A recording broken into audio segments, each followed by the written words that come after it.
qué es lo que quieres? Porque me imagino que no hablas para saludar, ¿verdad? Tienes razón. Tengo algo entre manos muy importante. Te voy a ofrecer un trato al que no te puedes negar. Es muy extraña tu llamada y más para ofrecerme un trato. Sé que estás con el Teca. Sabemos perfectamente que estás trabajando para él. Te vi en la Federal 15, Sara, en el operativo con los chinos. Y desgraciadamente te me escapaste. El suceso con los chinos me hizo cambiar de opinión. No puedo ni quiero volver a la cárcel. Te quiero entregar al Teca Martínez a cambio de tu protección y mi inmunidad. Tengo para darte todo. Ubicación, nombres de contactos, agendas. Te lo entrego en bandeja de plata. Pero eso sí, solo te doy la información en persona. Estoy arriesgando mucho en esta llamada. Tú di cuándo y dónde. Mañana en el Parque de las Cañadas al mediodía. Ve solo y sin armas.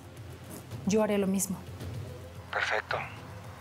Ahí estaré, sin trucos y sin mentiras.